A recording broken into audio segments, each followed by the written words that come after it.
E aí, pessoas, beleza? Bom dia, boa tarde, boa noite, tudo em paz, tudo tranquilo, onde vocês estiverem nesse mundão de Deus, tudo bacaninha, tudo na mais perfeita maravilha, tudo bacana mesmo aí onde vocês estiverem nesse mundão de Deus, onde vocês estiverem nesse Brasilzão de cidades aí infinitas, Brasil pelas quebradas aí afora, Brasilzão, Brasil a fundo, Brasil das grandes cidades, né?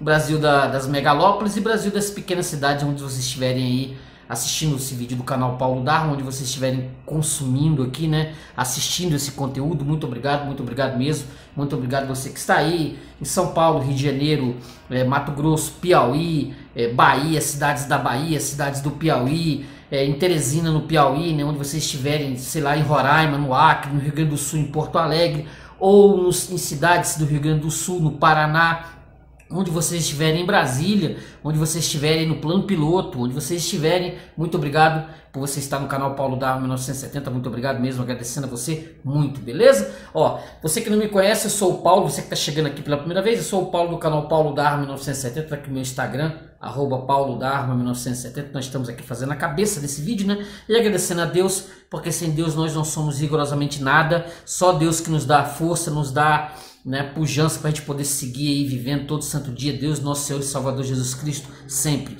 Jesus Cristo é o caminho, a verdade e a vida, sempre, sempre.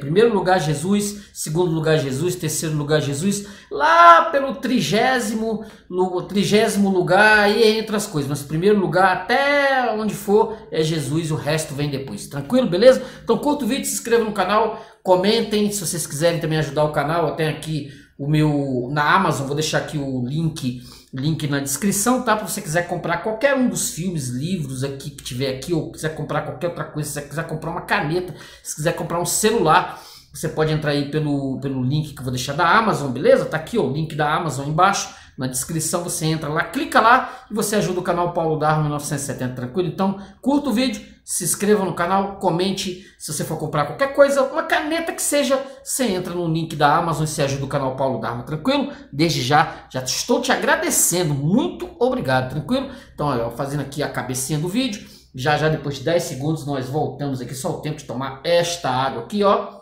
ir lá na geladeira, pegar água e voltar, tranquilo? Beleza? Não sai daí, hein? A gente volta já. Valeu, tchau, tchau.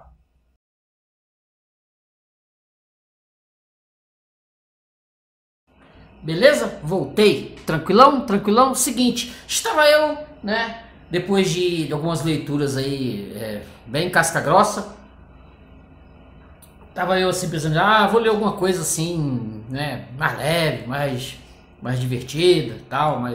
Vou pegar aí um livro assim bem, né, de boas, tranquilo. Aí caiu na minha mão este livro aqui, né, esse livro aqui do jornalista norte-americano Jake Adelstein, esse livro aqui do judeu aqui, Jake Adelstein, judeu norte-americano, Tóquio Vice, né, Tóquio Vício, Tóquio Viciado, que em português levou o nome sugestivo de Tóquio Proibida, basicamente por aí mesmo, né, viciado, Tóquio Proibida, que eu tenho aqui no meu PDF aqui, com o subtítulo de Uma Viagem Perigosa pelo Submundo Japonês, da Companhia das Letras, aqui ó, este livro aqui que eu tenho em inglês, original, e o meu PDF em português, que nós temos em português, a edição em português. Estava eu tranquilo, pensando assim, né, vou ler um livro sobre o Japão, né, sobre a cultura japonesa, lá, o Lobo Solitário, o Musashi aqui ó, Miyamoto Musashi, o livro de 2.000 páginas,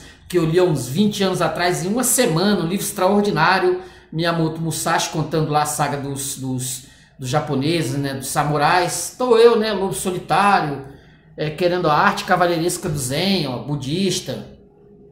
Estou eu tranquilão, assim, pensando, né, que esse Tóquio Vice, né, ó, Take You Down, que contando a história de um Shimomura, um indivíduo que entrava nos sites e hackeava os sites. Esse aqui é outro livro com quase eu posso dizer assim, um jornalismo nesse takedown aqui, também isso aqui é dos anos 90, esse material.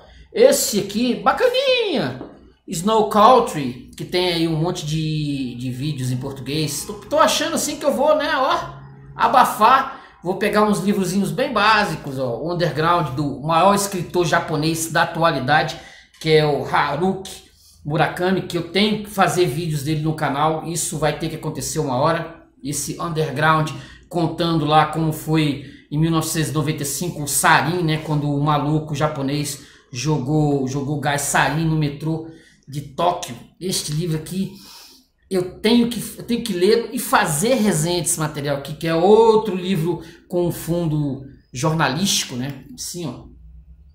O ganhador do prêmio Nobel, né? Esse aqui é o ganhador do prêmio Nobel, esse Murakami, um negócio extraordinário. Tô devendo e vai sair. Tô eu tranquilo, né? Vou lá, o Gilles Milton, ó. Vou pegar. Tô achando assim, meu Deus, vou pegar uma coisa assim básica para fazer vídeo, dar uma leitura, né? Nesse período de férias, ó. É o Espelho Japonês da Oian Buruma, aqui, ó. Vendo? E, né, o livro dos 5 Anéis do Miyamoto Musashi, ó, Musashi de novo aí, ó. Isso aqui é um livro de filosofia do grande Miyamoto Musashi, o homem que foi uma referência, né? É uma referência para todo japonês. Estou achando que vou chegar esse Tokyo Vice aqui, né? Vou lembrar aquela série Miami Vice, tá aqui com a fotinha aqui, né? Série Miami Vice dos anos 80, você assistiu? Vou pegar esse Tokyo Vice e vou ler assim, tá, tranquilo. Aqui, ó. Vou pegar como se fossem os filmes do Kurosawa, o Ran, o Rei Lear, né, é japonês. O universo japonês, o universo cultural japonês é 10.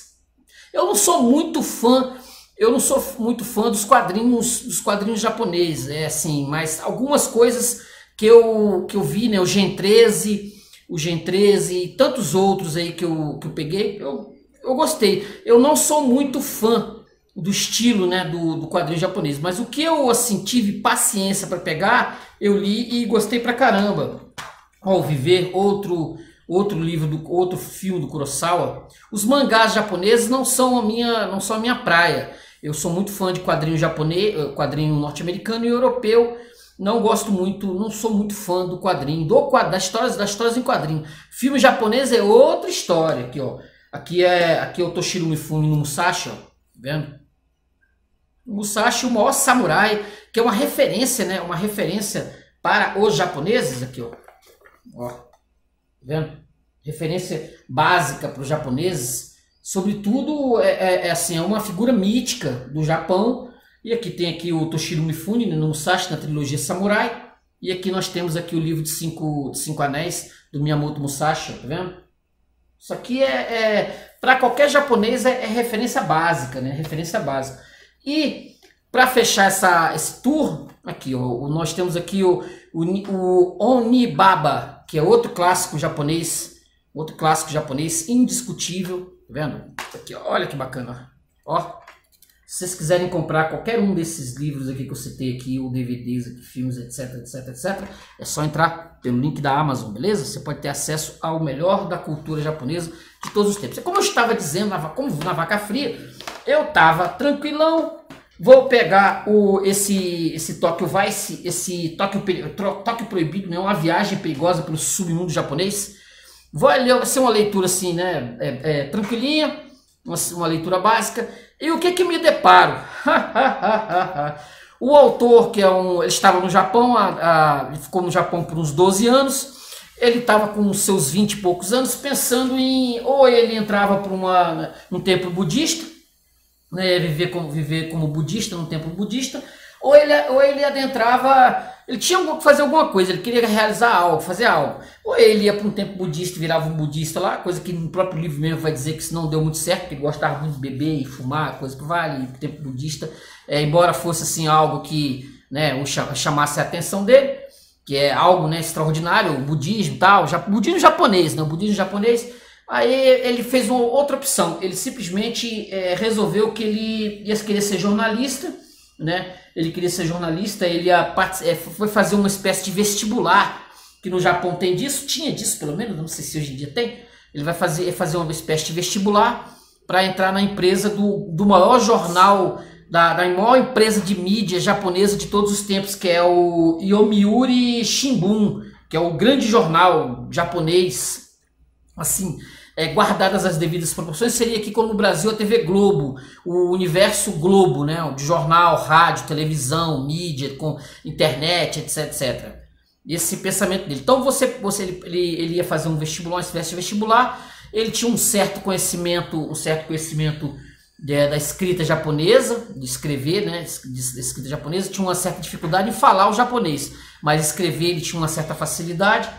O que ele faz? Ele vai fazer o vestibular e ele acaba passando nesse vestibular, né, nesse concurso, nessa espécie de concurso, que seria isso, não um concurso, para poder fazer parte desse universo, desse Yomiuri Shimbun, desse mundo, né, que é o grande empresa de mídia japonesa. Aí ele vai adentrar esse mundo, e vai trabalhar como repórter policial, vai viver o submundo japonês, vai viver o submundo de Tóquio, vai viver o submundo de outras cidades japonesas, assim, não aquele submundo,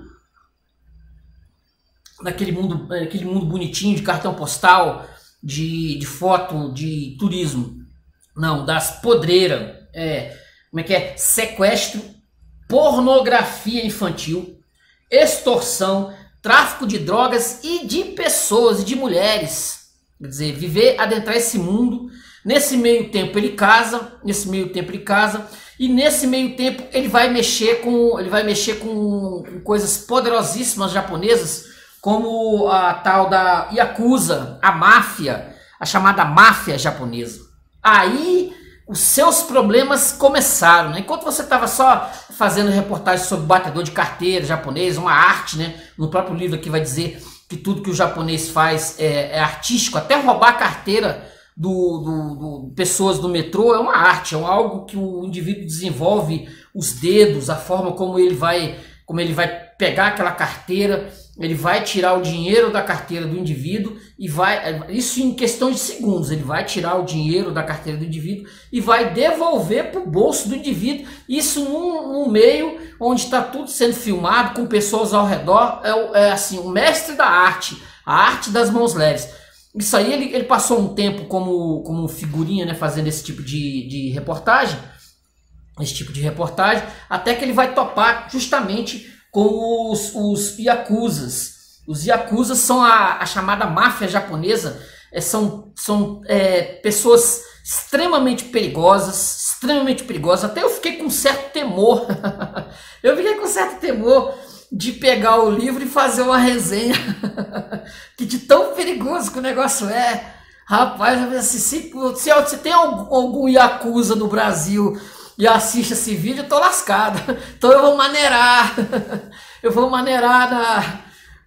Porque assim, o sujeito ele conseguiu, né, ele conseguiu desbaratar alguma coisa da Yakuza japonesa, mas não conseguiu resolver todos os problemas. Ele descobriu lá que o grande chefão, né, o Tadamasu Goto, que era o grande chefão da Yakuza japonesa, perigosíssimo, né, um homem que foi capaz de fazer uma cirurgia nos Estados Unidos, sendo mafioso, ele consegue fazer um transplante de fígado com a ajuda do FBI.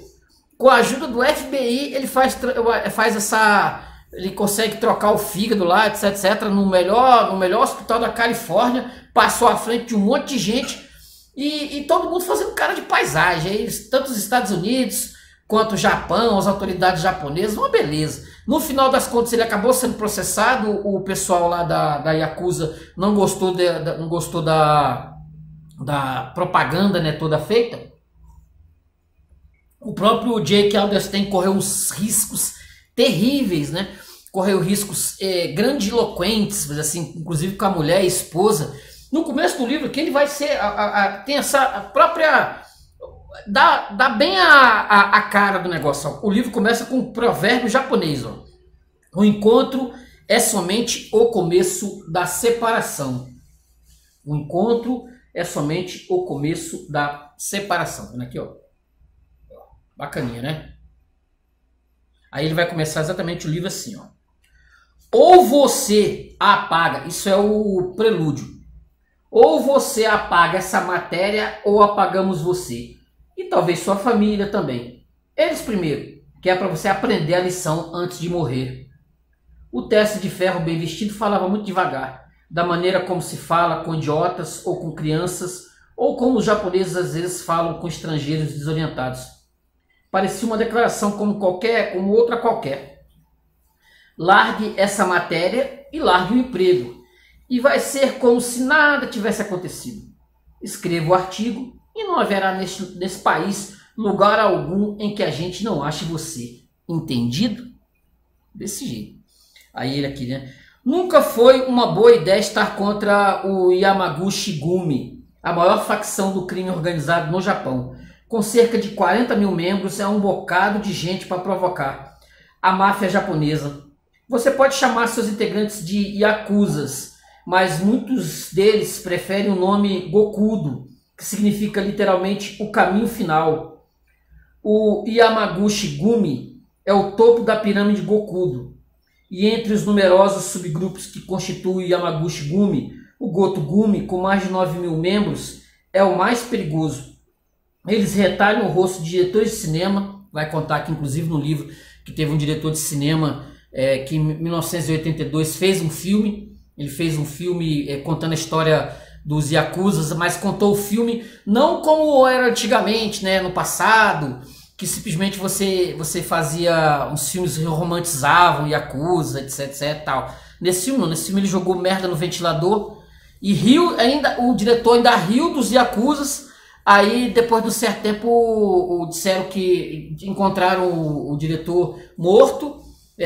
Parece que a versão oficial é que ele pulou do prédio e se matou, entendeu? Mas depois foram se investigar lá e viu que não era bem assim. Obrigaram ele a pular, né? Tava com as armas lá. A história que o cara conta aqui, uma fonte aqui pro Jake-san, né? Conta pro Jake-san, é que os Yakuzas foram lá, levaram ele lá no alto do prédio e falaram: agora você vai pular, entendeu? Pula não. Aí ele foi e pulou e morreu, o diretor. Entendeu? Tem aqui inclusive o nome do filme. Se eu passar perto aqui, eu dou até o nome do diretor para vocês, se vocês estiverem interessados em assistir o filme, beleza? Eu acabei não olhando, terminei de ler o livro, né? Aí vim fazer o vídeo, mas acabei não pegando o filme, para ver. Eu ia ter que assistir o filme e tal, mas eu falei: não, vou falar só do livro aí, tá vendo? Aí ele continua aqui, ó.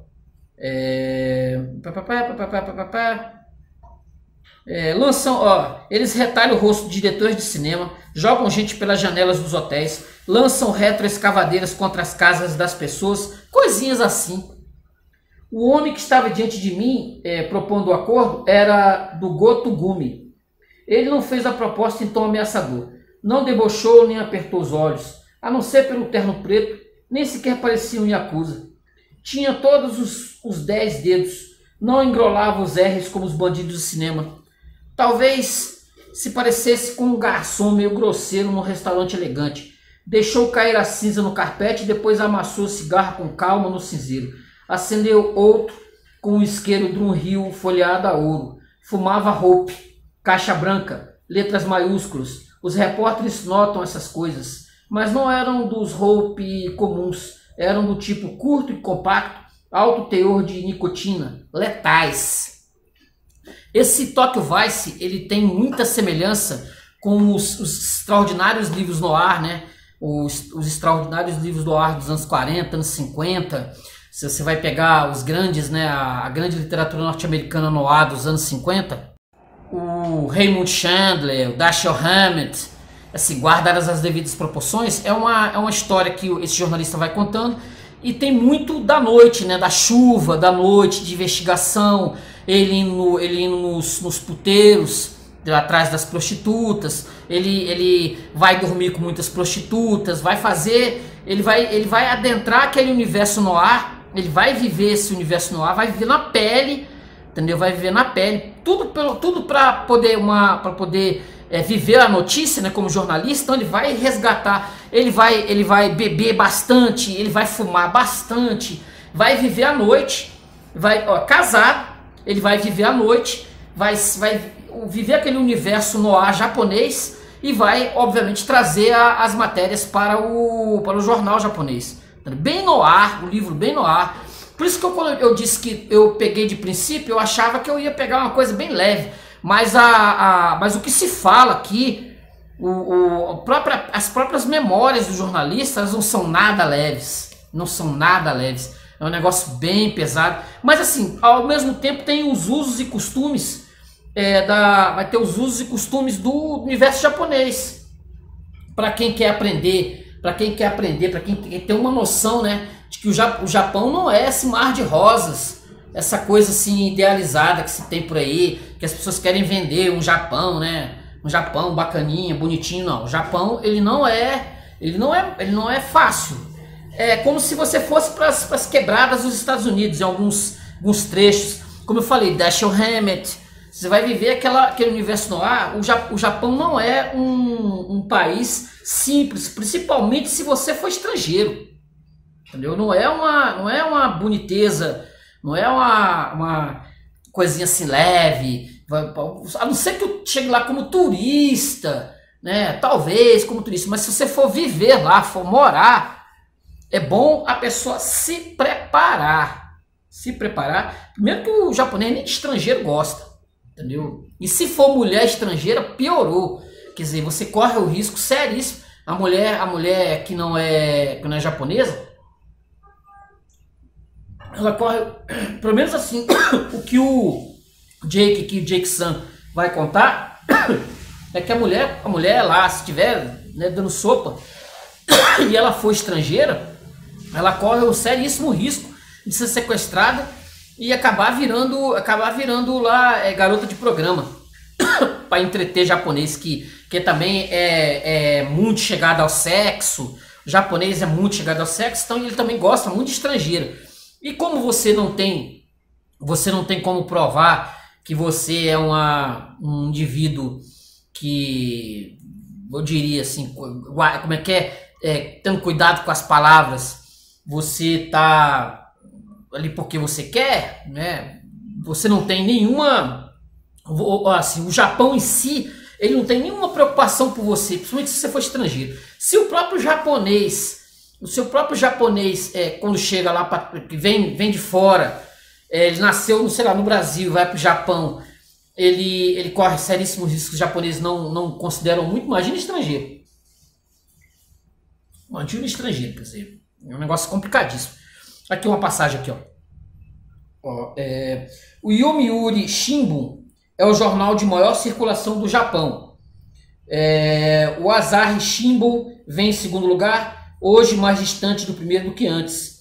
Dizia-se que o Yomiuri era o órgão oficial do PLD, Partido Liberal Democrático, que dominou a política japonesa desde a Segunda Guerra Mundial. O Asahi era o jornal oficial dos socialistas, quase invisíveis hoje em dia. E o Mainichi Shimbun, o terceiro, era o porta-voz dos anarquistas porque nunca sabia de que lado estava. O Sankei Shimbun, provavelmente o quarto jornal do país nessa época, era considerado o porta-voz da extrema-direita. Dizia-se que tinha tanta credibilidade quanto um tabloide de supermercado. Mesmo assim, às vezes dava bons furos. A agência de notícias Kyodo, equivalente da Associated Press no Japão, era ainda mais difícil de entender. A agência se chamava originalmente Domei e foi o braço propagandístico oficial do governo japonês durante a Segunda Guerra Mundial. Nem todos os veículos políticos foram cortados quando a agência se tornou independente depois da guerra. Além disso, a Dentsu, a maior e mais poderosa agência de publicidade do Japão e do mundo, tem uma participação dominante na empresa e isso dá o tom de sua linha. No entanto, há algo que faz da Kyodo uma excelente agência de notícias para quem trabalha nela. Seu sindicato que causa inveja em todos os repórteres do Japão, seu sindicato que causa inveja em todos os repórteres do Japão. O sindicato garante que seus repórteres possam tirar as férias a que têm direito, o que é bem raro na maior parte das empresas japonesas. Quer dizer, ele vai dar o tempo todo aqui ele vai dar uma geral, no universo do japonês. Ele vai contar as experiências a partir de 1992, que ele vai adentrar esse mundo, nesses 12 anos, até sair por volta de 2005, que ele vai sair do jornal, né, depois vai deixar de ser repórter, que ele vai, como eu falei, ele vai se envolver com o problema da Yakuza, com esse problema da Yakuza, ele acaba cansando, porque quase acaba o casamento dele também. O negócio era tão terrível que o casamento dele quase acabou. Isso que ele casou com a japonesa.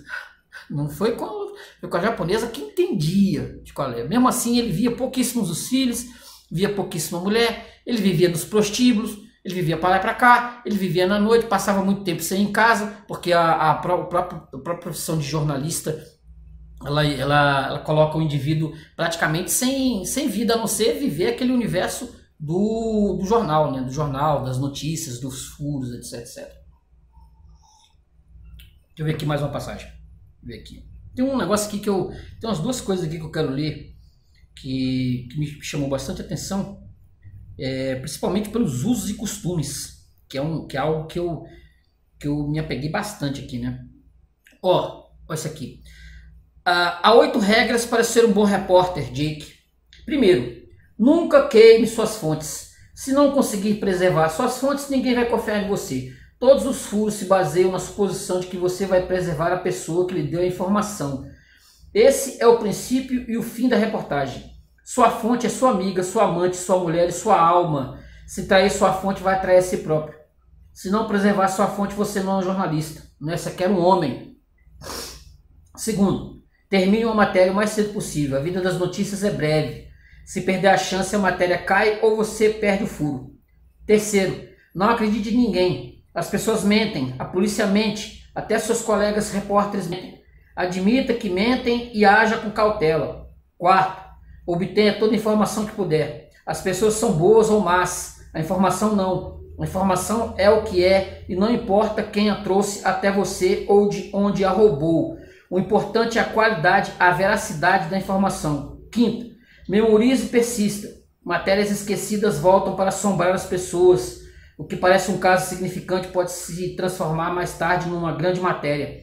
Continue atento a uma investigação em curso e verifique onde ela vai dar. Não permita que o fluxo constante de novas notícias o faça esquecer casos inconclusos. Sexto, use a triangulação em suas matérias, principalmente se não forem baseadas em declarações oficiais das autoridades. Se a informação puder ser confirmada junto a 3 fontes diferentes, é mais provável que seja quente. Sétimo, escreva tudo em pirâmide invertida. Os editores cortam pelo pé. A coisa importante vai no início, os detalhes banais no fim. Se quiser que sua matéria chegue a ser publicada, escreva um texto fácil de cortar. Oitavo, nunca ponha suas opiniões pessoais numa matéria, deixe que alguém faça isso em seu lugar. É para isso que existem especialistas e comentaristas. A objetividade é uma coisa subjetiva. Eu lendo isso aqui, fiquei pensando sobre o jornalismo brasileiro. O tanto que os jornalistas brasileiros eles se perderam nesses últimos tempos, que eles simplesmente se venderam, né? Eu deixei de acompanhar notícias de jornal, deixei de acompanhar, porque virou um horror, um lixo. Eu larguei de mão. Eu era um consumidor inveterado de jornais. Eu escutava noticiário nas rádios, assistia televisão, gostava de estar nesse universo, de saber das notícias. Eu trabalhei em banca de jornal, quem me conhece sabe. Eu gostava de ler as revistas semanais, tinha pilhas de revistas semanais, gostava de acompanhar. Mas aí eu comecei a perceber que o jornalismo brasileiro é um lixo. Os mortos de fome, entendeu? Simplesmente fazem qualquer coisa por grana, por aí. Esses jornais, jornalões, larguei de mão, não quero mais saber. Fico muito bem sem. Comecei a adoecer por conta das lorotas que esses jornalecos aí, esses jornalecos de quinta aí no Brasil publicam. Por isso que eu larguei de mão, não quero mais saber. Aqui ainda tinha um romantismo, né? Nesse livro do Jake aqui, vai ter uma espécie de romantismo. Como eu falei, o jornalista vai viver a notícia, ele vai viver na rua, praticamente vai abandonar casa e filhos por conta do jornal, por conta da notícia. Aqui os caras, aqui, vivem de patrocínio aí, entendeu? Vivem de patrocínio. Tô fora, não quero saber, Lendo esse livro aqui do Jake Understein, eu simplesmente percebi, né, que como é triste quando você se deixa, se você se vende, você se vende. Aqui o cara vai desafiar e acusa. O cara vai desafiar e acusa com risco de morrer. Isso de morrer aqui, entendeu? Risco de morrer, um negócio impressionante, entendeu? E não afrouxou, não afrouxou de jeito nenhum. Isso aqui, ó, a vida do cara virou assim, aqui ele por conta dessa paixão dele pelo jornalismo, muitas das pessoas que estavam ao redor dele correram risco de morte, inclusive as fontes, entendeu? Quer dizer, então isso para mim significa que em algum lugar desse mundo ainda existem jornalistas com O, entendeu? Porque aqui no Brasil o negócio se perdeu. Triste. Como eu falei, para quem consumia, para quem era um consumidor inveterado de jornais e revistas, da notícia em si, que gostava de notícia, ligava o rádio. Eu ligava o rádio 5 horas da manhã para começar já a ouvir notícia. Isso acabou. Não tenho mais nenhum desprezo absoluto. Televisões, essas TVs aí, larguei de tudo. Não quero saber. Mas eu vi aqui que, ó, jornalista, um repórter, ó, tem a manha. Tem a manha. Os caras conseguem, ó. Tem aqui um negócio interessante aqui que eu não vou traduzir, tá? Eu não sei nem se eu vou estar falando do japonês correto. Eu não vou fazer a tradução do negócio aqui, porque se eu fizer, o YouTube vai... São expressões que eu anotei, expressões japonesas bem pesadas, bem pesadas. Só quem sabe japonês é que vai conseguir. Eu vou falar devagar, justamente se você quiser buscar aí no tradutor, você vai, ó, Anarunami. Anarunami. O outro é Humban. Hunban. Umban. Tá? Umban. O outro aqui é Wankamezaki Suakushashi. Tá? Não sei se estou falando certo. Se não tiver também, ninguém... Eu não sei, só se japonês assistir, aí vai saber do que eu estou falando. É o Suakushami, tá? Ele tem diversos companheiros japoneses, são fontes que muitas vezes ele só colocava apelido, porque no livro tem apelido, justamente para preservar o indivíduo, né, de futuras perseguições. Eu tenho um policial ET, policial ET, tem aqui, tem a policial ET, tem a Helena, essa com esse nome, Helena, essa é uma mulher que fez amizade com ele, ela é uma mulher de fora, ela é estrangeira, e ela é uma mulher meio doidaça, não sei o que tal, aí ele pediu para essa mulher fazer umas pesquisas para ele, justamente contra os Yakuzas, investigar, se enrolar lá no meio dos Yakuzas. Aí essa mulher sumiu, essa mulher desapareceu. Sumiu, desapareceu. Quase no final do livro, um homem do Yakuza vai mostrar umas fotos de uma mulher que sofreu, meio desfigurada, que sofreu umas torturas. Teve boca cortada, umas torturas lá. E aí ele descreve esse sujeito, diz que era justamente Selena, da qual ele tinha uma amizade. Ele se sentiu responsável justamente pela morte dessa mulher, aparentemente uma mulher desapareceu, a mulher sumiu, desapareceu. E aí esse sujeito vai dizer que como o Jake Adelstein ele provocou demais a Yakuza pegou ela para ver se ela fazia alguma revelação. Aparentemente ela não fez uma revelação, torturaram ela, estupraram, fizeram o diabo com a mulher, aí depois mataram. Aí ela sumiu. E ele termina o livro com essa dor, né? Com essa dor de realmente não ter conseguido, ele ter sido responsável pela morte dela, aparentemente pela morte. Ele nem até onde o livro vai aqui, ele não só teve essas fotos que ele recebeu, ele viu essas fotos, mas ele nem conseguiu pegar as fotos, porque o Yakuza não deu as fotos para ele, ainda fez umas ameaças, ó. Tá vendo, ó, como é que termina alguém que vem mexer com a gente aqui? Tá vindo desse jeito aqui. Aí mostrou as fotos pra ele, mostrou as fotos horrorosas assim da situação. Não é brinquedo não. Deixa eu pegar aqui mais uma passagem aqui. Isso porque eu tava achando que ia ler o livro assim, vou pegar assim um refrigerante, vou ler aqui vou pegar, vou passar o final de semana, tomando um refrigerante e lendo um livrinho básico, assim, só podreiro. Ai, ai, deixa eu ver aqui, vamos lá, vamos aqui pra frente. Olha aqui, olha aqui que um conselho que dão a ele aqui, ó. Pedi uma coca e dei início a uma lenga-lenga sobre como eu estava ansioso para ser designado para uma redação e aprender o ofício. Aí o cara fala aqui, né? Matsuzaka me interrompeu com um aceno. Não se trata de aprender, trata-se de desaprender. Trata-se de cortar laços, jogar coisas fora, livrar-se de preconceitos, esquecer tudo que você achava que sabia. Essa é a primeira coisa que você vai aprender. Se quer ser um excelente repórter, tende a amputar o passado, tende a abrir mão de seu orgulho, seu tempo livre, seus passatempos, de suas preferências e suas opiniões. Se tiver uma namorada, saiba que ela irá embora porque você não poderá ficar com ela e tudo isso vai acontecer muitas vezes. Tende a desistir de seu orgulho porque tudo que pensa que sabe está errado. Por razões políticas, sociais e éticas, você terá de ser amável com pessoas de quem não gosta.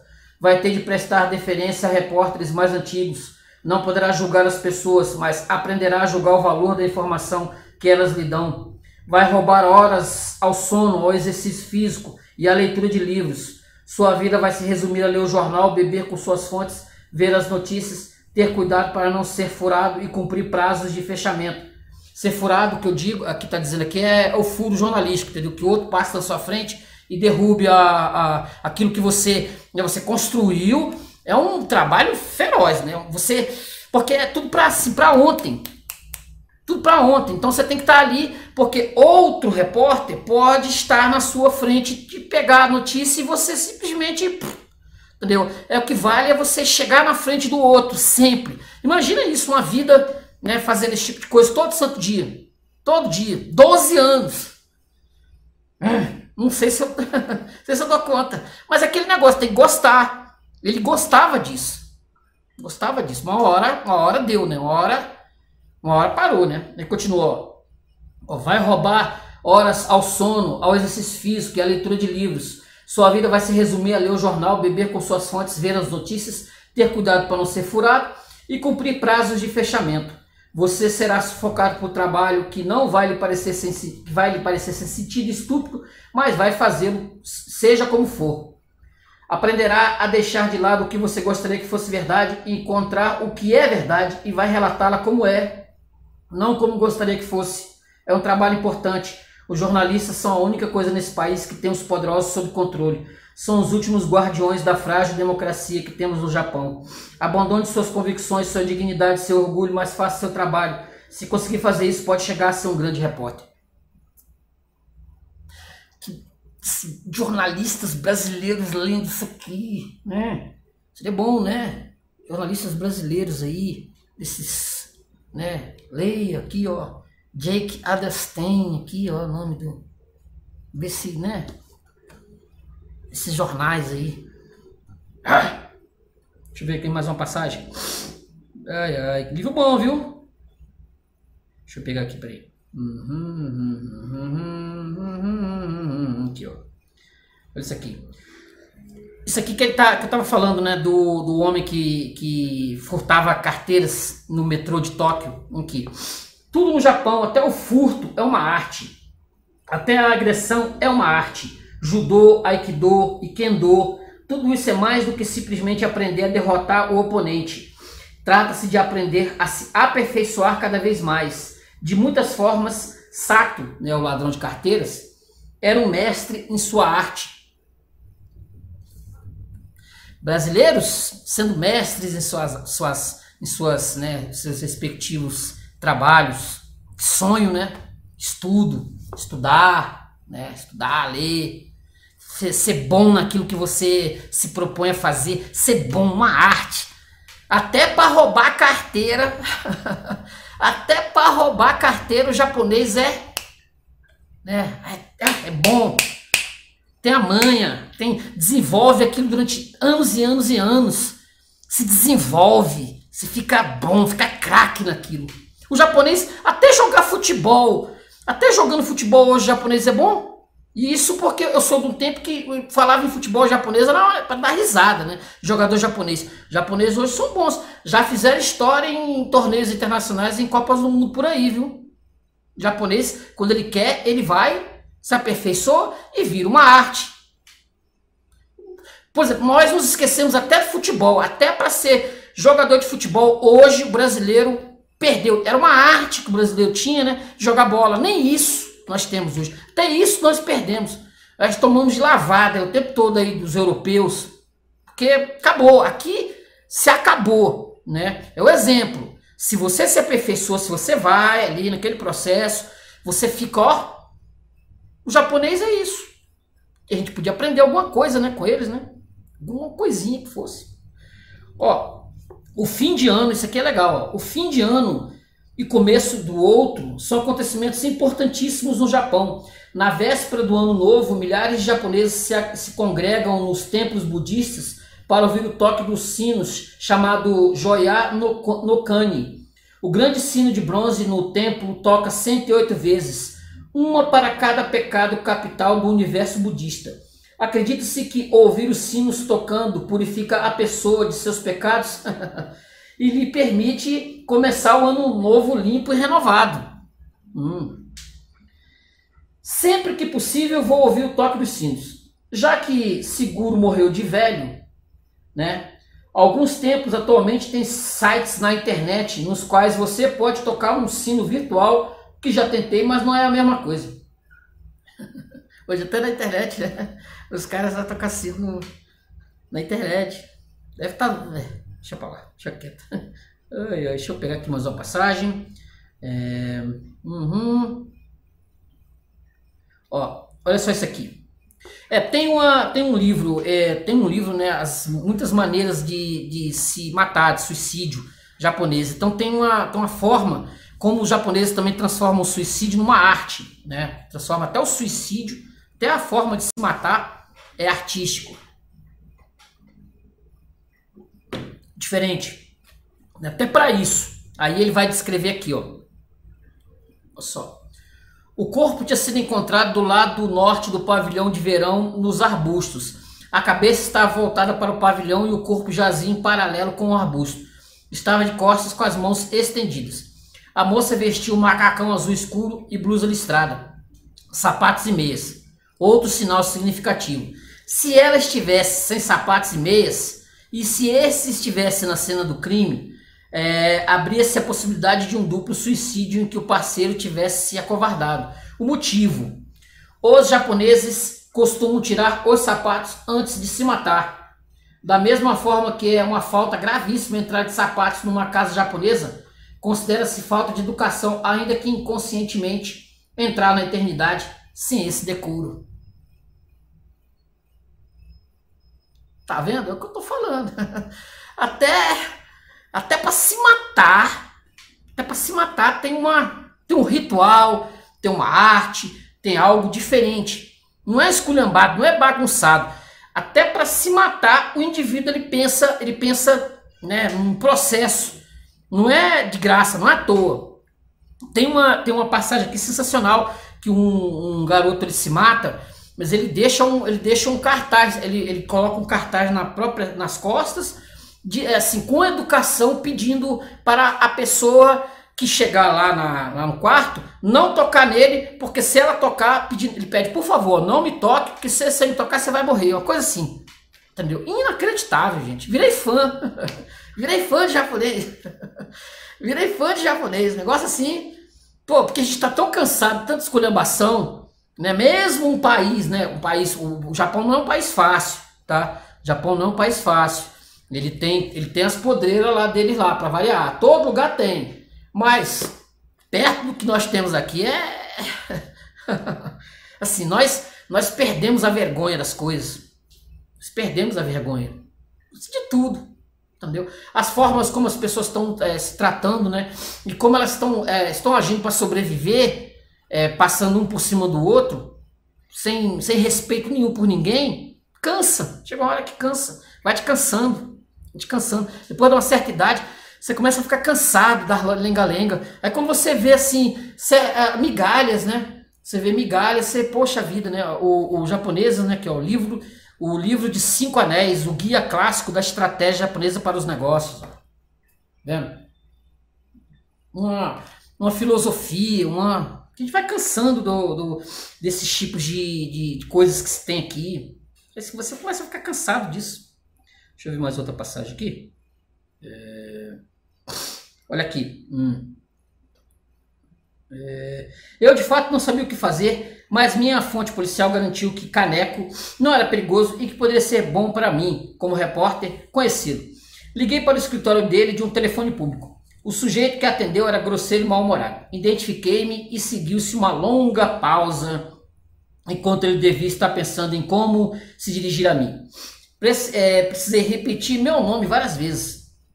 Depois ele falou com Kaneko. Disse algo do tipo: ei, e aquela pip do gaijin no telefone? Diz que é repórter. Você conhece esse imbecil? Kaneko rosnou para ele.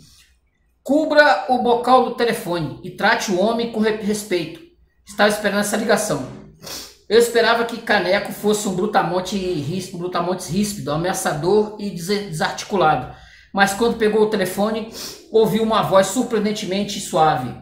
Ele falava como Ernest Blofeld em 007, Os Diamantes São Eternos. Tinha uma voz que os japoneses chamam de voz de gato acariciado. Como se ronronasse. Então você é o Jake, disse. Desculpe-me por ligar para o trabalho. Eu não tinha outra maneira de encontrá-lo. E por favor, não dê importância a meus assistentes. São grosseiros, indelicados e mal educados. Por favor, não se ofenda. Não me ofendi. Em que posso servi-lo? Estou com um problema pouco comum. É um assunto bem delicado e espero que você possa me ajudar a resolvê-lo. Bom, eu realmente não tenho o hábito de resolver problemas para os yakuzas. Claro que não. Entendo que estou deixando numa situação constrangedora. Mesmo assim, gostaria muito de conversar com você sobre esse assunto pessoal. Posso fazer com que vale a pena. Teria prazer em falar com o senhor, só não posso aceitar nada em troca. Tudo bem. Quando você vai estar livre? O que acha de amanhã, depois do almoço? Está bem, obrigado. Pode encontrar-me em... Se você se perder, é só perguntar. Todos sabem onde estou. Mesmo mafioso, né, tem uma delicadeza. Nada parecido com milicianos ou coisas, né? Nada, nem sequer próximo. Deixa eu ver mais um aqui. Nada parecido. Nessa altura, Sekiguchi resolveu me dar alguns antecedentes. Muitos dos yakuzas não gostam de ser chamados de yakuzas, muito menos pelo nome oficial, Boryokudan, literalmente grupos violentos. Eles chamam a si mesmos de Gokudo. Você sabe disso, não? Escreveu os caracteres chineses num guardanapo. Goku significa derradeiro, o fim de tudo, o extremo. E do significa caminho. Um Gokudo vai sempre em frente, não volta atrás, termina o serviço. Mas esses caras jovens de hoje não merecem o nome de Gokudo. São apenas chimpiras, uns arremedos de homens. Meu trabalho é convencê-los de que estamos fazendo tudo para manter o Sekine com vida, levando os rapazes de Takada a acreditar que se alguma coisa acontecer a Sekine, todo o peso da lei cairá sobre eles. Parece loucura, mas faço tudo isso para evitar que Takada, para não parecer fraco, decida acabar pessoalmente com Sekine.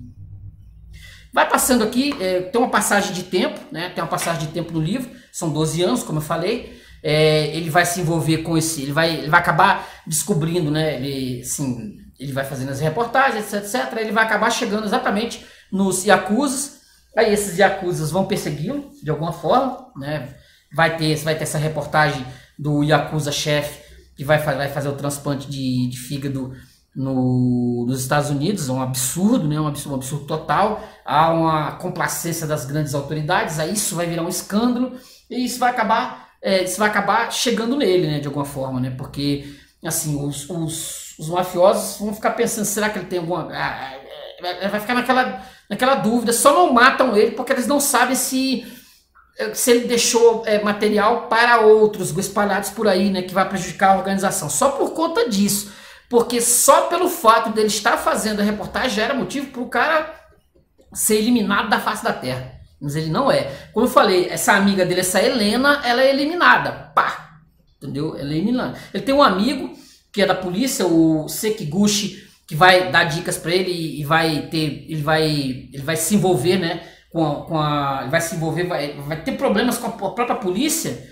E ele vai ser colocado à parte. Ele era de registros, etc. Ajudava bastante o Jake. Mas aí ele é retirado do posto dele e vai virar guarda de trânsito. Isso com 40 anos de idade. Ele vai virar guarda de trânsito, vai ser humilhante para ele.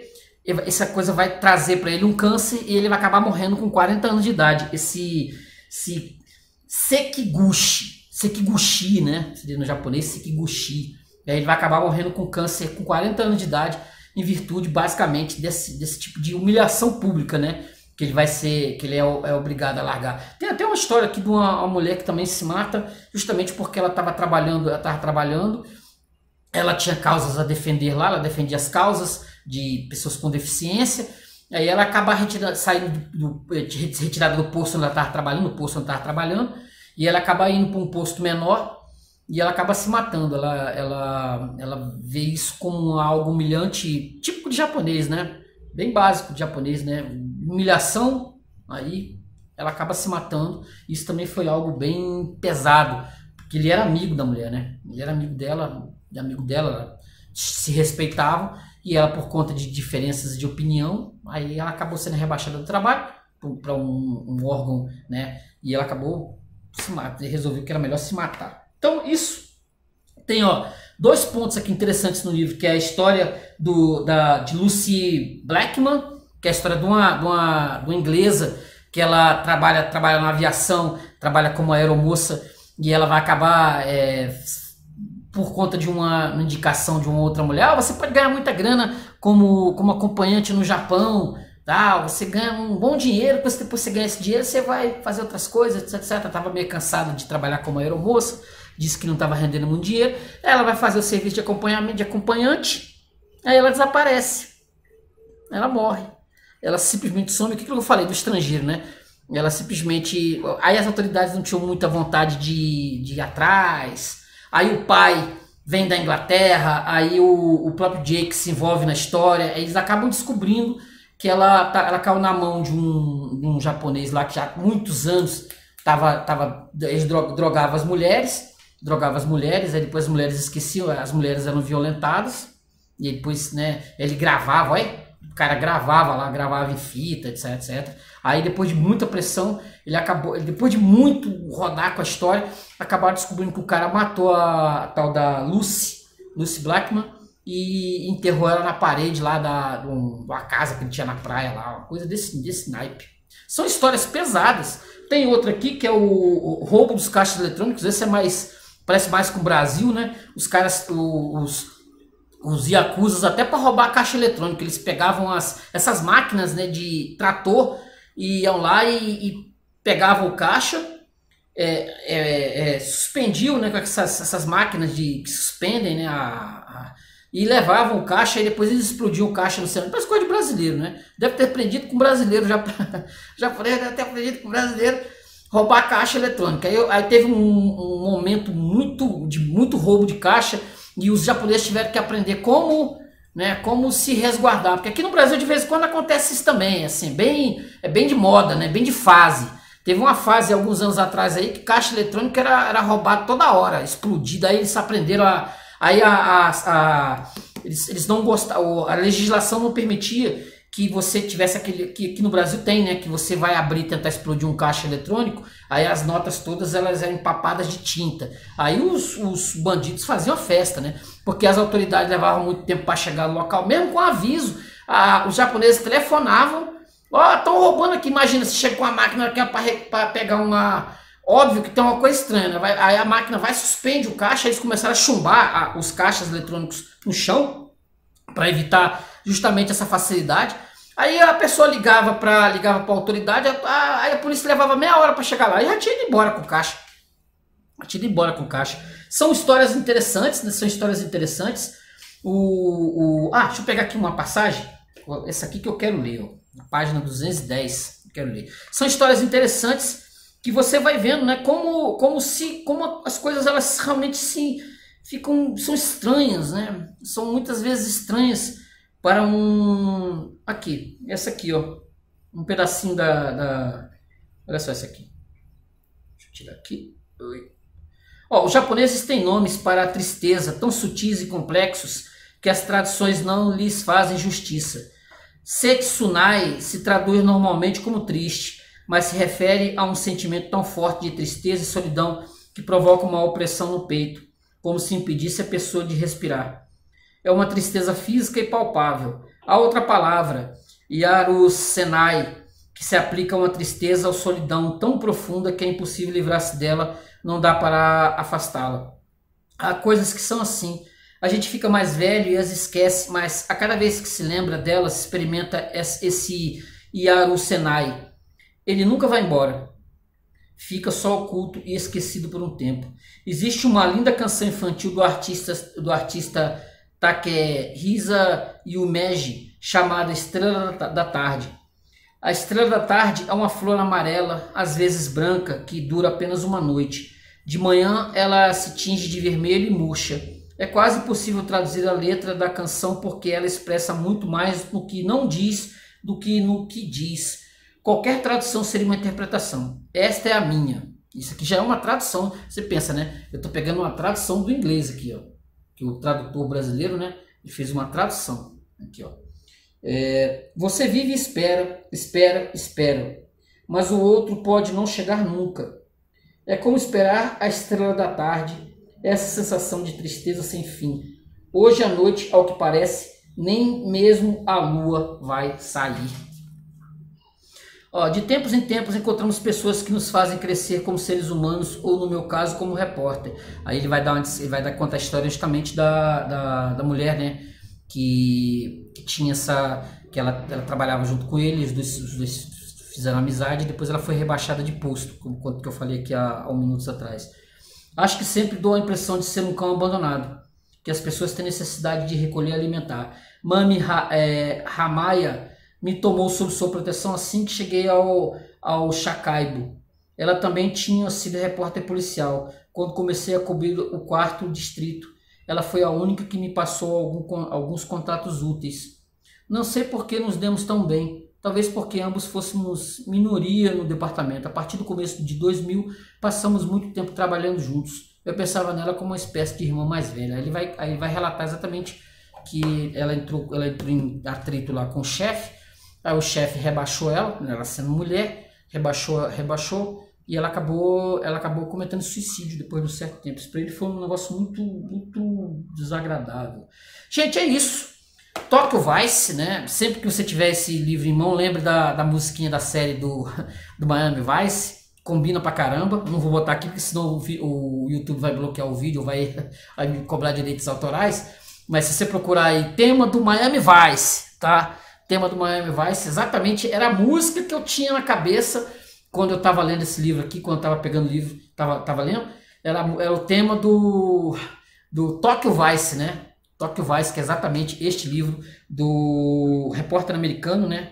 O Jake Adelstein, o Jake Sun, esse livro aqui, muito bom, muito legal mesmo. Só para comentar, o Tadamasa Goto, o sujeito que era o chefão, o caboclo que matou a Helena, etc, etc, etc. Ele acabou, depois de tanta confusão que ele arranjou, poderosíssimo, acabou se convertendo ao budismo e virou uma espécie de monge budista, né? Segundo o Jake Adelstein aqui, ele até vai falar aqui que se ele estiver sendo um budista verdadeiro, né? Que né, seja... Deixa eu ver, quer pegar até o finalzinho aqui, ó. Ele vai falar exatamente isso, que não dava para confiar muito no cara, né? O cara com passado, o horror, né? O sujeito pavoroso, né? Pavoroso vai virar budista, assim, se converter ao budismo. Mas se for verdade, né? A gente nunca sabe, né? As pessoas elas tendem a mentir tanto, né? Aqui, ó. E ele também tentou se converter ao budismo também. Olha ele dizendo aqui, né? Não me arrependo de muitas coisas que fiz. Bom, Talvez tenha começado como um pau mandado, mas joguei o jogo o melhor que pude. Combati veneno com veneno e provavelmente me envenenei nesse processo, mas era a única forma de fazer isso. Protegi minha gente, fiz o meu trabalho e no final das contas isso é uma espécie de vitória. Acho curioso que tanto ele, o Tadamasu Goto, quanto eu tenhamos sido budistas amadores. Provavelmente ele teve para isso mais motivos práticos do que fé, mas repito, talvez ele tenha mesmo uma consciência pesada, é possível. Gosto de ler alguns sutras budistas, embora não tenha me convertido. Não acredito em coisas como karma e reencarnação. Gostaria de acreditar. Gostaria de acreditar que o mal é castigado e o bem recompensado, que o amor derrota o ódio, a verdade derrota a mentira e cada um recebe o que merece. Não é preciso ser cético para olhar o mundo ao redor e ver que as coisas não são assim. Talvez o fato de ter sido criado no judaísmo me leve a encontrar alguma satisfação nas características implacáveis do budismo tradicional. O único meio de se redimir do erro é fazer o que é certo. Desculpe, não basta. Não há no baralho uma carta de saída livre da prisão. Isso faz sentido para mim. Ainda assim, encontro algum conforto, por assim dizer, nos livros sagrados. Gosto especialmente do Rukukyu, uma coletânea de provérbios budistas, uma espécie de documento-fonte dessa religião. Se Goto estiver estudando o nobre caminho com seriedade, vai lê-lo mais cedo ou mais tarde. Há algumas passagens que eu gostaria de destacar para ele. Ele lê aqui, né? Ele fala aqui, ó. Todos os seres tremem ante a violência, todos os seres temem a morte, todos os seres amam a vida. Lembra-te, és como eles, e eles são como tu. Então, a quem inferirias? Que mal casarias? Aquele que busca a felicidade fazendo mal a outros que buscam a felicidade nunca encontrará a felicidade, nem no céu, nem nas profundezas do mar, nem nas montanhas mais altas te esconderás das tuas iniquidades. Pecadores, né? São pecadores. Até o budismo admite que os seres humanos são pecadores. Beleza? Então é isso, gente. Tóquio Vice, o Tóquio Proibido, né? Uma viagem perigosa pelo submundo do Japão. Este livro aqui que eu tenho em mão, este livro do Jake Anderstein, indico para repórteres, né, jornalistas brasileiros, indico para a galera aí que quer ver realmente as coisas serem feitas com seriedade. É muito bom, isso vale muito a pena para a gente, né, para nós, para a gente poder entender que o mundo realmente não é fácil e se você tem que fazer a coisa da melhor maneira que você puder. E se você puder fazer melhor ainda, melhor, né? Melhor. Esse aqui é a foto, ó, do jornalista, olha aqui, ó. Tá vendo? Esse é o jornalista, o Jake Sun, esse caboquinho aqui, este norte-americano que passou 12 anos trabalhando como jornalista, como repórter dos maiores jornais japoneses, né? Vale muito a pena. Então, Tóquio Vice é um livro que vale a pena, vale muito a pena. Se você quiser comprar este livro aqui ou quiser comprar a edição brasileira, entra aí, vou deixar o link aí embaixo, tá, da Amazon. Vou deixar o link aí embaixo na descrição aí, ó. Você vai estar olhando aí. Se você olhar aí agora, você vai ver ele azulzinho aí embaixo aí. Você entra, você pode comprar um dos livros que eu citei aqui, ou filmes. Você pode comprar qualquer outro produto, né? Se você quiser comprar uma caneta, você compra uma caneta. Se você quer comprar um celular, você compra um celular. Se você quiser comprar um automóvel pela Amazon, já pensou? Um automóvel com uma Ferrari. Se você quiser comprar uma Ferrari, aperta aí o link aí, escreve lá, Ferrari. Aí você ajuda o canal Paulo Dharma 1970. Tranquilo? Beleza? Tranquilão? Então, ó, curta o vídeo, se inscreva no canal, comente. Tóquio Vice do Jake Anderstein, um livro que eu achei que ia ser, ó, só ia ser um livro para passar o final de semana e passou para mim muitas lições, né? Me mostrou um Japão que eu não conhecia, um Japão de submundo, um Japão de baixeza, um Japão de arte e também de muita baixeza também. Que o mundo não é fácil, o mundo realmente não é simples, não é fácil. Beleza, gente? Então curta o vídeo, se inscreva no canal, comente. A gente volta semana que vem, se Deus quiser. Tranquilão? Valeu, gente. Obrigado. Tchau, tchau. Até a próxima.